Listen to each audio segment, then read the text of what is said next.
안녕하세요, 공감TV입니다. 원룸을 구할 때 대표적인 조건으로 월세, 전세가 있죠. 하지만 대학가 인근이나 특별한 경우 연세를 얻기도 합니다. 이 연세가 무엇이고 대학가에서 연세를 구할 때 주의해야 할 사항에 대해서 알려드리겠습니다. 그럼 시작! 일단 연세의 개념에 대해서 설명드리겠습니다. 연세는 1년 정도의 월세를 한 번에 내면서 보증금을 조금 내는 경우입니다. 예를 들면 보증금 200만원에 월차임 30만원짜리 방을 연세로 하게 되면 보증금 20만원에 연차임 360만원을 내는 것이죠.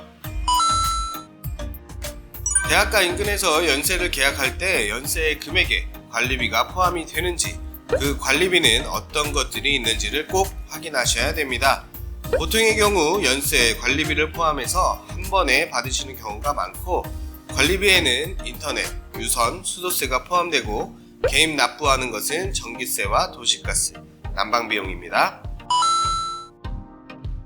대학가 인근에 방을 구하러 가는 시기는 12월 종강부터 2월 말 사이입니다.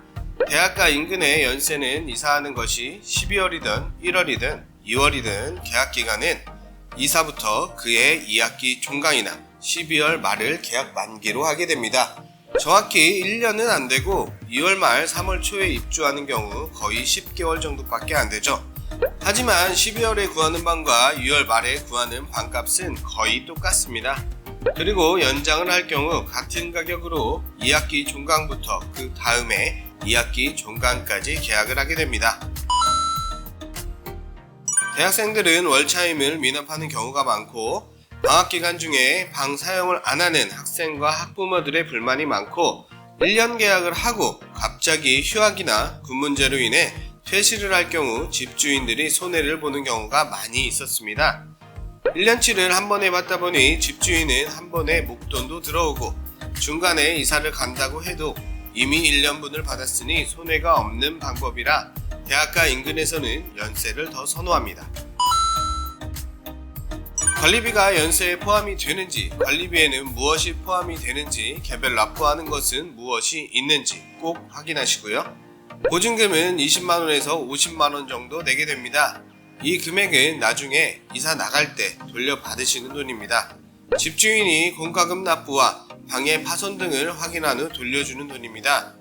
보증금이 상대적으로 적은 돈이다 보니 극소수의 집주인들은 어떤 꼬투리라도 잡아서 보증금을 안 돌려주려고 하시는 분들이 있으니 보증금 꼭 확인하시기 바랍니다.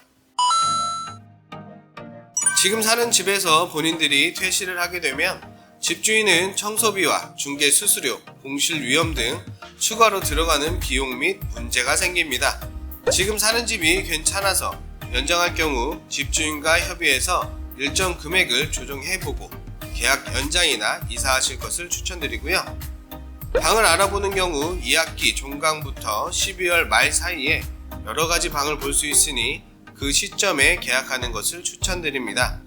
2월 말에 와서 계약을 한다면 금액의 차이도 없을 뿐 아니라 좋은 방이 다 계약되어 있어 선택의 폭이 적어지게 됩니다.